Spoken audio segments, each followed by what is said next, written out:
All right, team, we are live. Drop a flag emoji so we can see where you're joining from. I'm Michael Turner, CEO of The Code. Welcome wherever you're joining from in the world, whether this is your first Code Live or your 20th. We want you to really arrive for a moment. I remember traveling around New York with Daniel Mueller, our Chief Collaboration Officer, maybe 15 years ago, and we were talking about how to reshape a business that we were involved with. And we were at the top of the Empire State Building looking at this wonder of the world. And I just kept on talking to Daniel and asking questions and making comments. And Daniel eventually said, Michael, stop. Be here now. And that phrase made me, it was one of those aha moments. It made me stop in my tracks. And I think about that phrase often, whether I'm with special people or in special circumstances, and there's an opportunity to be distracted or think of other things. I say to myself, Michael, be here now. And I invite you to do the same thing. Be here now. Because these calls are not background noise. They're not something that we half listen to while we do emails or do something else. This is where we reset. It's where we re-anchor. It's where we make sure that we're not just busy, but we're building something that actually makes a difference. Remember the analogy of an octopus on roller skates? There's lots of activity, but not much movement. This is our moment to make sure that our movement matters and it's moving us in the right direction. We're at a powerful point in time, the new year, 2026. It's a new chapter as we step up and reach out and create or reinforce disciplines that allow us to claim success. Now, the code isn't hype or hope. There are no shortcuts. We're about strategy and execution. We're a personal and financial development platform that actually translates into results. We're a community of people who don't just talk about growth, we live it. And if you're here right now, welcome to our tribe.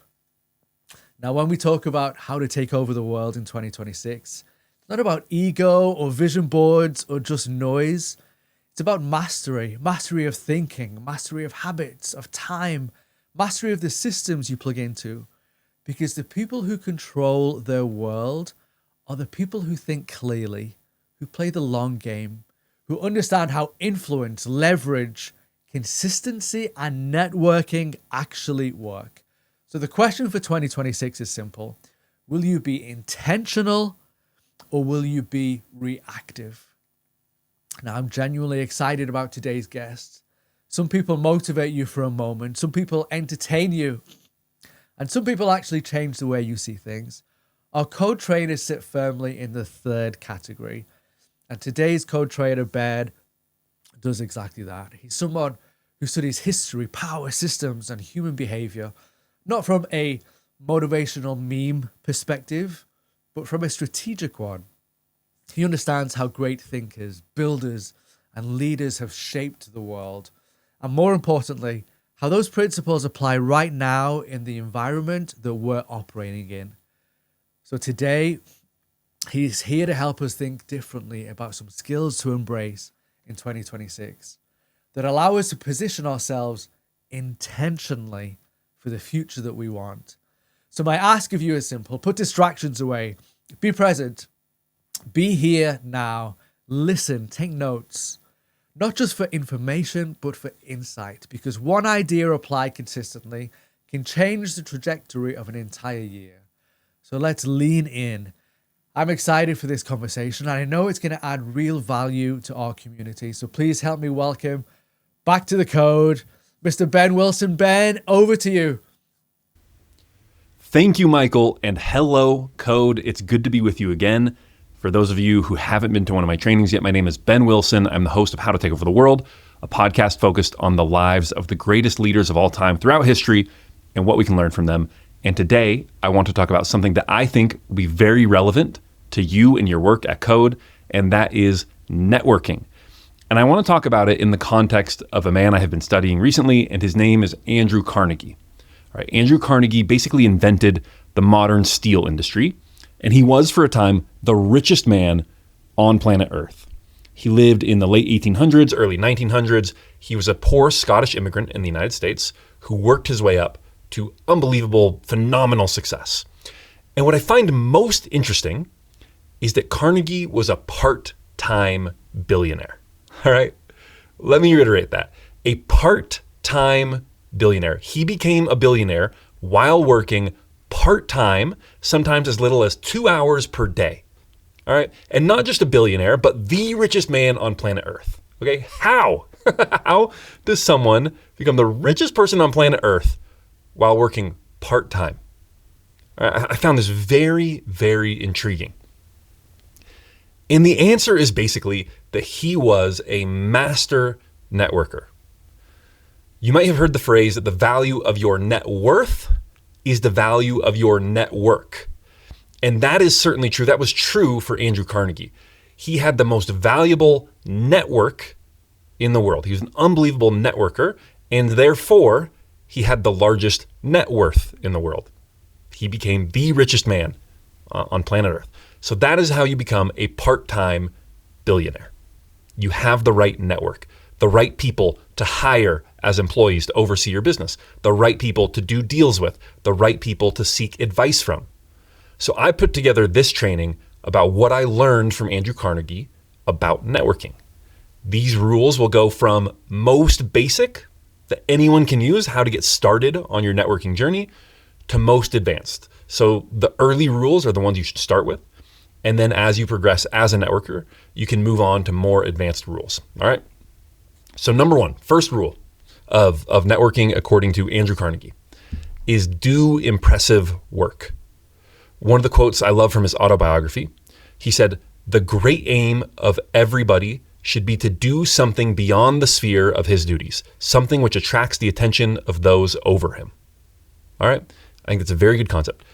Do something beyond the sphere of your duties. All right. Do something amazing that attracts the attention of people that you want their attention, of people over you, either in the context of a hierarchy, right? Someone who employs you, or someone who's been more successful than you, or someone who is where you want to be, right? Do something that attracts their attention. Silicon Valley entrepreneur and venture capitalist Naval Ravikant, you might have heard of, people just call him Naval sometimes, all right? Naval is this great entrepreneur, and he has a quote about this as well. He says, "Go do something great, and your network will instantly emerge. If you build a great product or if you get a good customer base, I guarantee you will find it." All right? I love that. Do something great and your network will instantly emerge. It all starts here. There are other ways, and we'll talk about those, but by far the best way, the most important thing, especially when you're starting off, is to kick off your networking by doing something really impressive. So let's say, that you want to network with some people at Code. All right, there's someone you find really impressive that you want to connect with, who maybe is geographically near you or has achieved things that you think you could achieve, but you're not sure how, and you want to see how they did it, and you want to connect with this person at Code. All right, you're having trouble doing so. You could just ask them for a meeting, and that's not a terrible strategy, actually, but maybe not the optimal one. So you could ask them for a meeting. You could ask someone to introduce you. And that might be successful. And even if it is successful, they might listen to you, they might help you, or they might not. They might be really motivated to do everything they can for you, or they might not. All right? So that's one strategy, is just ask for a meeting. Or you could go make 1,000 cold calls and cold contacts, write down the outcome of every single cold call, and assemble a report on the results and distribute it within Code so people can see, hey, if you make 1,000 contacts, here's what it looks like. Here's how many people reject you. Here's how many people take a second meeting. Here's how many people take a third meeting. Here's how many people convert. Here's how many people churn. Here's why they churn. Here's why they reject me. You could compile this amazing report on here's what happens when you contact 1,000 people and make a pitch for Code, right? And if you made this report and you distributed it throughout Code and said, here's what happens, here's what you can expect, here's how you achieve success, here's what worked, here's what didn't, you aren't even going to have to ask for the conversation with this person that you've been wanting to meet. They are going to want to meet you. They're going to want to learn more about this report that you've compiled. Now, I I know code pretty well. I've been on the ground. I've met many of you, but I don't know everything about the business. So take this with a grain of salt. Maybe what I just recommended is not the best thing you could do, but something like that, right? You do some sort of impressive work that no one else has done before, and you let that speak for you. All right. So that's just one idea of something impressive that you could do. But great networking starts with great work. It doesn't end with that. You also have to do the networking, but it starts with great work. Now, I said Andrew Carnegie was a part-time billionaire, but he didn't start out that way. He didn't start out working part-time. He started out as doing child labor in a factory, all right? And then he worked his way up to being a messenger boy, and then a telegraph operator, and then an assistant, and then a junior executive, and then a senior executive, and then finally an owner of the business and the owner of a great steel company. But he didn't start out that way, right? He had to do impressive work at the beginning. He was smart, he was attentive, he was detail-oriented and hardworking. Carnegie retired when he was about my age, in his mid-30s. And from then on, sometimes he would work 2 hours a day, sometimes a little more, but never full days, right? He was a part-time worker, part-time billionaire, as I said. But you earn that by working hard early on and doing great work early on. There's a great analogy about this called lift-off speed, all right? If you watch the engine output of a passenger jet, of an airplane, those engines are working pretty close to 100% at takeoff, because you need to go from zero to getting enough speed to take off and staying in the air, right? But then once you reach cruising altitude and cruising speed, the engines no longer are operating at 100%, right? They can go down to 70, 50, even lower % of their total output. So that is how you want to be, right? You want to give 100% effort early on, and then once you reach that cruising altitude, once you've made a name for yourself, once you've done great work that impresses people, then, like Carnegie, you can taper down your effort. Now imagine the opposite. Imagine a plane that never reaches that cruising speed, never goes all out at the beginning. One of two things is going to happen. Either one, it's going to crash because it doesn't reach that speed you need to get to stay in the air. Or two, it's going to barely stay above the ground and it's going to have to keep pushing its engine just to stay in the air. Ironically, by failing to work hard at the beginning, you have to work hard for the entire flight. It's the same thing. If you never do that amazing, really hard work at the beginning, then you're going to spend your entire life working hard for someone else, right? Like intermittently have it. If you never do that amazing period of really intense work, you are going to have to work pretty hard for your entire life, right? So for me personally, I remember 7 years ago, I wanted to start my podcast, but I already had a lot going on. So for 2 weeks, maybe it was two to 3 weeks, and that's all. I woke up, I brushed my teeth, I started working, ate a quick lunch, and then worked again until I passed out. For 2 weeks, that's all I did was work. It was the hardest I have worked in my entire life. Still, I have never worked that hard since. But guess what? I don't have to, because I achieved liftoff, right? I built the podcast in those 2 or 3 weeks, and that turned out to be the thing that kind of turned around my life, got me noticed, allowed me to build the network that has built my life, that's made me a millionaire, that's done all these great things for me. So if you want to be a part-time billionaire, that is going to be possible, but you are going to have to start off with a short burst of hard work where you do something really impressive. Remember, as Naval said, do something great and your network will instantly emerge, or at least it will start to emerge, okay? Do something great and people will find you. So that's the start. Now, having said that, I think people make a mistake when they assume that all they have to do is great work. Andrew Carnegie did great work, but he still did all the classic networking stuff. He hosted dinners, he went to parties, he attended events, he learned to golf so that he could get deals done on the golf course, which is something people do a lot. He did the networking activities. Now, this can seem like a chore, right? This is a thing that many people do not enjoy doing. You got to show up to the party, you got to shake the hands. Hi, nice to meet you. What do you do? Oh, this is what I do, all right? Obviously, that is not always fun. And I think actually for the key for Carnegie is that he always enjoyed himself. He always found a way to make it fun. His daughter said of him, quote, he was the most vital, exuberant person imaginable. He golfed, fished, and swam every day. He had a zest for life. All right, so this is a man who is not going to parties with a long face because he needs to meet the right person. And so, oh no, here we go again. No, he's having a good time. He's doing things he enjoys. He's golfing, he's fishing, he's swimming, he's bringing other people into these activities. That's what he did to network. And when he hosted a party or he had an event he had to attend, he was always prepared with a number of great stories and jokes. He was great at telling jokes, great at telling really interesting, engaging stories. He was a great conversationalist. So these things weren't a chore for him. He managed to find them enjoyable and to make them enjoyable, right? If it's just a networking event, he's coming prepared with jokes and stories to make it a good time for him and a good time for everyone else. We're going to have great conversations while we're there.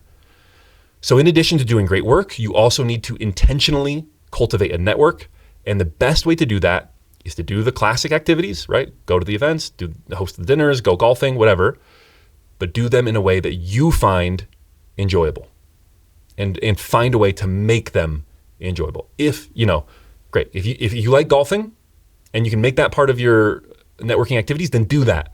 But there's also going to be an element of you got to go to this event that maybe you don't naturally love, but find a way to make it enjoyable through becoming a great conversationalist. That is what Carnegie did. All right, number 3. So first we do great work. Then we do the networking. We show up to the events. We do the stuff we know we have to do to be a good networker.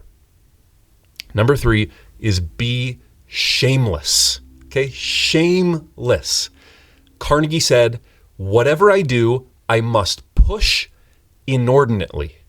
All right, and he meant that, inordinately. In other words, too much, an embarrassing amount. He really pushes it. One biographer put it this way, speaking of Carnegie. He said, he was shamelessly unaware of the impression he made on others with his constant pursuit of more attention, more praise, more compliments for his good works. All right? He was shamelessly unaware. I actually don't think he was unaware. I think the biographer's wrong about that. I think he just didn't care. I don't think he cared if it was too much. Because you know what? Better too much than too little. And here's the thing. People constantly overestimate the extent to which others care. I have a friend who I think is probably the best networker I know personally, in my personal life. He's just amazing at it. He was the class president of the university he went to, which was one of the top universities in the US. He went to work for one of the top venture capital firms in the US, and then he switched to private equity, where once again, he's a partner at one of the top private equity funds in the world. And he texts me every now and then. And when I say every now and then, I mean a few times a year. And I actually can tell you exactly how much he texts me. It's 4 times per year. Because I noticed, one day he texts me and just says, Ben, it's been a while. How you doing? I said, good. And I looked through our text messages and I realized it's been exactly 3 months since the last time he texted me. And then I went and looked before that, and it was 3 months before that he texted me. And I realized he's got a schedule. He texts me every quarter, exactly. And he must have some either app that does it for him or just some system that he has set up. But he texts me every quarter, every 3 months. And he texts me sometimes in between if something comes up. He's, hey, I saw this happened. Cool. Hey, do you want to get lunch? I'm in town, whatever. But otherwise, he always texts me every quarter, every 3 months on the dot. He texts me. Now I know he's got a system, and that's why he's reaching out. Do you think I cared? Was I offended when I found out that he has a system for keeping in touch? No, I don't care at all. I love it. He's a friend, So he's got a system. Okay, who cares? And I think people feel a lot of shame around this, around networking. If I have a system, if people know that I'm trying to network, that I'm keeping in touch with them on purpose, they'll be offended or they'll think it's inorganic or it's not genuine. No, just people don't think about it that way. And so you just need to be shameless. You just need to realize that you are putting way more embarrassment on yourself than other people feel toward you. And guess what? Even if they do, even if they're like, hey, this is kind of embarrassing, he's really trying hard. Who cares? Do you care about what other people think, or do you care what you think about yourself? Do you care about achieving success? All right. Because in order to achieve success, you have to be shameless, like Carnegie was. Whatever I do inordinately. I do too much. You either don't know or you don't care if you're being too much. All right, better too much than too little. I have another friend, and he's a podcaster like I am, and he really wanted to interview a particular billionaire for his podcast. And so he got a hold of his email, and he emailed him 14 times before he ever responded. But guess what? He came on the podcast. He wasn't offended because this guy was shameless. He just kept at it. This billionaire that he wanted to get on his podcast, he owns a sports team. All right. And so I just remember he showed me these emails. I remember one of them, he's already emailed the guy like 8 times. And for the 9th one, all he wrote for his email was, it's a basketball team. He owns a basketball team. He says, great win last night. Come on the podcast. That's all he said. And finally, after the 14th email, this guy says, yeah, I'll come on your podcast. Because he was shameless. He was willing to just keep at it. He had no fear. My friend who's his podcaster, he has no fear of embarrassment. And so he'll just reach out until he makes it happen. This is a mistake I see so many people make. I get young people reaching out to me all the time who want to connect, who want to ask me a question, who want to get lunch, who want to do whatever. And I'm happy to do it usually. I like to pass along the kindness that's been shown to me. So I try to help out young people. But so many people reach out to me that very often I will just, I'll see a message and think, oh, I should respond to this guy. They'll ask a question. How can I get started in podcasting, whatever. And I mean to respond and I just forget. I get a lot of messages. However, if one of these kids, if they follow up 2, 3, 4 times, I always respond. There's no one who has reached out to me 4 times who I have not at least sent a message to and responded. Always, right? That's just me. I'm not the most famous person in the world, but basically everyone is like that, right? If you follow up enough and you're good-natured about it and you have a compelling pitch, eventually they are going to respond and you are going to be able to network with the people that you want to network with, okay? It's just a matter of being shameless, all right, and relentless. So that's one way. People they feel embarrassment, so that's how people mess it up, and so they don't reach out enough to actually get through to the people they want to connect with.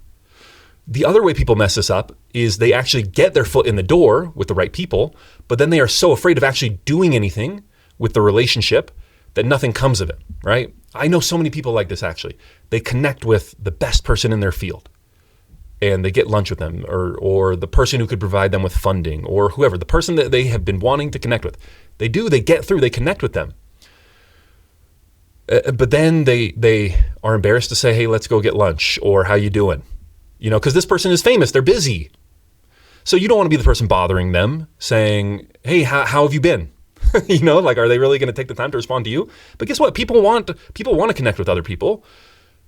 So you don't need to feel that embarrassment, that shame. Okay. So once you make the connection, stay in touch, be the one to reach out. Do not feel embarrassment. Do not feel shame. Do not worry about pestering others. Okay. Be shameless. Be the one to work out. And by the way, I should mention, this is totally natural and normal to feel embarrassment, to feel shame when you're networking, to feel like, I feel awkward and uncomfortable. All right. So just when you are networking, you just have to reach inside and turn that off in your brain because it's there. It's there for all of us, right? It's there for me. It's going to be there for you. And you just turn it off. You say, all right, for the next hour, I'm networking. I'm turning off the shame, turning off the embarrassment, and I'm just doing it. That's something everyone has to go through in their brain, I think, or most people do, at least. Okay, speaking of kind of cold outreach and being shameless, I am going to give you the secret of the cold email or the cold text or a cold outreach, all right? And here's how you do it. Number 1, make it very short. People think they need to give every reason why we should connect. But when you email an email that long, when you talk that much, you sound uncomfortable. You don't sound confident, all right? So you want to keep it very short and follow this specific formula. It's very simple. And here's the formula. This is why I find you interesting, number 1. Number 2, here is why you will find me interesting. And number 3, here is what I want. Boom. That simple. Those 3 things. You could send an email. Hey, XYZ, here's why I find you interesting. Here's why I think you'll find me interesting. Here's what I want. Thank you. Your name. All right, I used this just a couple weeks ago. There's this famous author. I was going to be in his city in California, and I really respect his book that he's written, and I'm thinking about writing a book, and so I want to hear a little bit about his process and see if he can help me there. I also happen to know that he has a podcast, and his podcast is not as successful as mine. Okay, so I wrote him an email, and I said, "Hey Jeffrey, I'm a huge fan of your work. I recently read your book and found it really impactful. That's number 1. Okay, that's why I'm interested. Huge fan of your work. I really like your book. My name is Ben Wilson, and I host one of the most popular podcasts in the world. It's called How to Take Over the World, with millions of listeners every month. Okay, that's why you might find me interesting. That's number 2. Number 3, I'm going to be in the Bay Area in 2 weeks. Can I take you out for lunch? Best, Ben." That was the whole email. This guy doesn't know me from Adam. All right, never met me. I think he's never heard of me. I think we have some mutual friends. That could have been an angle, but I didn't feel the need to use it because I knew this would work. Okay, again, that email. "Hey Jeffrey, I'm a huge fan of your work. I recently read and found it really impactful. My name is Ben Wilson, and I host one of the most popular podcasts in the world. It's called How to Take Over the World, with millions of listeners every month. I'm going to be in the Bay Area in 2 weeks. Can I take you out for lunch? Ben." That was the whole email. All right.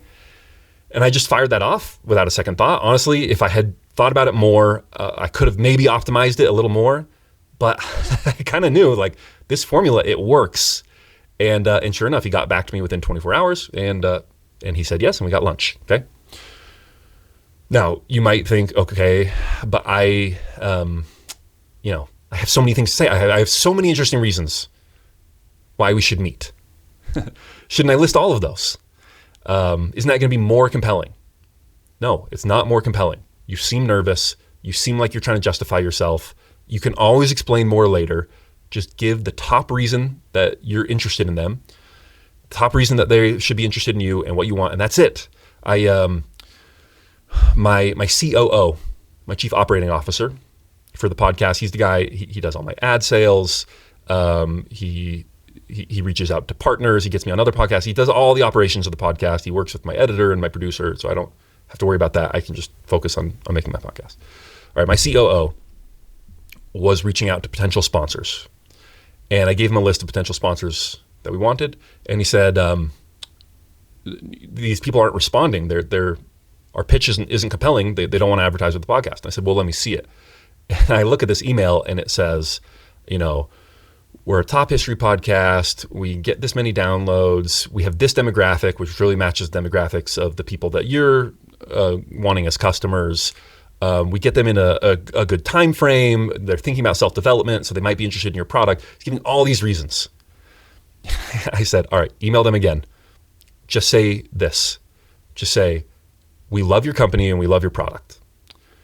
We have had a lot of success with companies such as yours. For example, X and Y. We'd love to meet and talk more about partnering. And just say that. And what do you know? People start responding. There's a great story of a similar story. Steve Jobs, he's coming back to Apple, and the previous CEO had been trying to negotiate a deal with Microsoft and Bill Gates. And here's what Bill Gates said about it. He said, it was classic. I'd been negotiating this deal with Gil Amelio. That's the previous CEO. And Gil wanted 6 things, most of which were not important. Gil was complicated, and I'd be calling him on the phone, faxing him stuff over the holidays. And then when Steve comes in, he looks at the deal and says, here are the 2 things I want, and here's what you clearly want from us.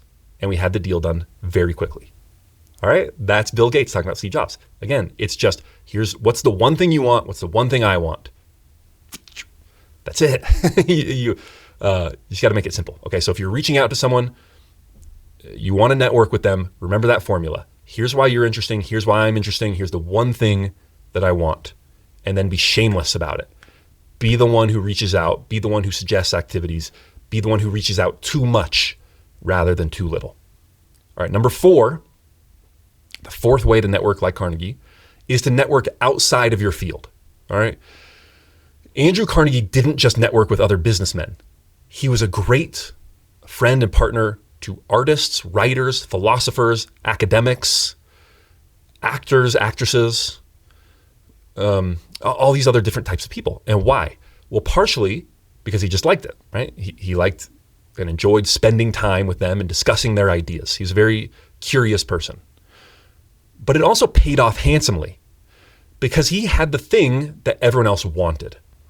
You see other millionaires, if you're Carnegie, and they don't need more money. Of course, they want more money, but they don't need it. So you can't bribe them. They don't need gifts. They don't need fancy vacations. They don't need more cars or jewelry. They already have all those things. You're Andrew Carnegie. You want to network with the other top entrepreneurs, right? You're the man in steel, but you want to know the man in oil and railroads and coal and construction and all these other businesses, right? You want to do business with them. So what can you offer them? They have everything, right? They're already rich. Well, in the 1800s and early 1900s, they wanted access to the greatest minds in the world. They found that interesting. They wanted to feel important and intelligent, like they were intellectually on par with these great writers and philosophers. And Andrew Carnegie was the person who could provide that. So for example, Carnegie spent thousands of dollars supporting a man by the name of Samuel Clemens, better known by his pen name, Mark Twain. All right? Mark Twain was the great American writer and humorist of the 1800s. He wrote Tom Sawyer and Huckleberry Finn, and was read by millions of people all over the world. But despite his success in the literary field, he was very acclaimed and accomplished and famous, he was frequently in financial trouble. He did not do a good job in business of managing his affairs and his sales to have money. And so Carnegie was always there to give him a little bit of money and bail him out. All right. So this guy, Mark Twain, he owes Andrew Carnegie. And they were friends as well. They connected on that level. And so because of this, Carnegie could use him as an attraction, right? If he was having trouble connecting with someone, so let's say let's say it's Rockefeller in the oil business. I really want to connect with Rockefeller, but he doesn't need to meet with me right now, right? He's the other richest man in the world. Rockefeller was the second richest man at the time. Later they flip and Rockefeller would overtake him and become the richest man in the world. Okay, so you're trying to connect with Rockefeller. What do you have to offer him? Well, if you say, hey, you want to come grab dinner with me and Mark Twain? Who's going to say no to that, right? He's famous. He's smart. He's clever. Everyone wants to know what Mark Twain has to say at the time, all right? He did the same thing with the English philosopher Herbert Spencer. They become very good friends. And numerous other great thinkers and writers. And I had this work out for me. I had someone sign up for a very lucrative advertising contract. And then after we signed the contract, they asked, hey, could you introduce me to Mr. Beast? Because we happen to be friends and they knew that we were friends, right? And that's something that not everyone has, is knowing the person that everyone else wants to know, all right? So as you network, don't just network with the people who you need or who you are going to need in the future or who are in your field. Find the interesting people around you. Find the people who others will want to access in the future. Network outside of your field, all right? Carnegie did that really well, and it helped him with networking in his field as well. All right, so just to reiterate, let's circle back to where we are. Your net worth is your network. Establishing a great network is absolutely crucial to achieving success, especially in the type of business that you're in code, but in any business, your network is crucial. And if you want to set yourself up for success, it's not just that networking is important, it is the most important thing. You can't have success without it. Okay? So those are the stakes. So how do you do that? How do you establish a great network? Number one, the first thing, do great work. That makes everything else easier. All right? Find some remarkable project that you can get off the ground and do to get noticed by others. Get that right kind of attention. So that's number one. Number two is do the basic networking activities that you know you should do. Host dinners, attend events, go golfing, play tennis, have other people to your house, write notes, write letters, write thank you notes, right? Those very basic networking activities. But Do them in a way that you really enjoy. Become an expert of conversation. Learn jokes and stories. Have a good time as you do these basic networking activities. So that's number 2. Number 3 is be absolutely shameless. Feel no fear or embarrassment. Be the one who reaches out too much. Be the one who is proactive. Be the one who checks in and says, hey, how you doing? Is there anything I can do? All right? Be shameless. And then finally, 4th, network outside of your field. All right? Do not just meet people like you. Do not only try to network with the people who you have need of right now. Find interesting people and find ways to help them and network with them. And then finally, last thing I'll say is remember that process for reaching out to a new person cold. A cold email, a cold text, whatever. Remember that formula. Here's why I find you interesting. Here's why you will find me interesting. Here is what I want. That's it. Keep it short. And that's the formula. That's going to get people to respond and to want to meet with you. All right. I'm passionate about this. I hope my passion has come through because I just know that it is so instrumental. And if you can implement this, I don't want to say it's everything you need, but it's pretty close. I don't know anyone who has implemented these steps, who has built a great network and has not found enormous financial and life success. So by building a great network, you are going to build a great business. Good luck. I know you can do it. And let me know how it goes for you and if these steps are useful. So with that, I'm going to turn it back over to Steve. Thank you, Code. Thank you for tuning in. I appreciate you guys, and hopefully I'll see you again soon. Ben, thank you. Great training as always. Your Code coaching session today really hit home with me because I've read Andrew Carnegie's autobiography and his influential Gospel of Wealth essay, something everyone should read. And today you brought them all together in an outstanding session, highlighting so many key points learned from Andrew Carnegie. So thank you again, Ben. I do love that saying, the value of your net worth is the value of your network. I was personally taught this many, many years ago, and I've no problem admitting that a great deal of my success has come from nurturing my network of contacts. Building my contacts, staying in contact with them on a regular basis, showing interest in them, not just making it about business, making it personal about them, about the things that matter to them, their family, their hobbies or interests, their goals and aspirations. Make the contact, build your network, but then nurture that contact on a frequent basis. Never look at someone as, will they help my business and income? First, focus on the relationship and what matters to them, not you. Build your network of contacts, but also make sure you're always nurturing that network. People don't care about who you are or what you can offer them until they first know you care about them. Remember this, people don't care how much you know until they know how much you care. Also, Ben mentioned about the 100% energy and effort required by a jet's engines to get an aeroplane off the runway. All that effort is needed right at the beginning to get the plane up to cruise altitude, when the engines can then be pulled back and the plane can then go into cruise mode. That made me think that's what it's like for all of us now at the start of a new year. Think of your code business as your plane, and it's now sat at the end of the new year runway.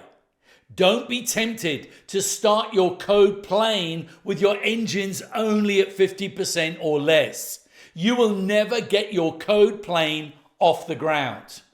Why not make a commitment now to yourself, here, right now? Push hard on that engine throttle and go into full 100% power for the next 90 days to really launch your code business in 2026. And if you do that with full power and full effort, your business and income will not just take off, you will at some point be able to enjoy the same great success and rewards with your business now at cruise altitude. At the start of this new year, launch your Code and Xterra business now with 100% energy and effort to get it really flying. Now, if you love what Ben shared and would like to listen to it again, plus you would like to hear previous coaching sessions by Ben and all our world-class trainers, and give the opportunity to other Code members in your team who are recently joining, maybe to go back and listen to all of our previous live Code events. They will all be available in our new Code Academy. And the exciting news is the Code Academy will be going live in the next couple of weeks. You will love it. And you will have more news coming to you about when it's going live to all of you very, very soon. For now, I want to thank you all for joining us on this live event training for our Code members. Thank you again to our special guest Code trainer, Ben Wilson. And just finally, a date for all of you to write down.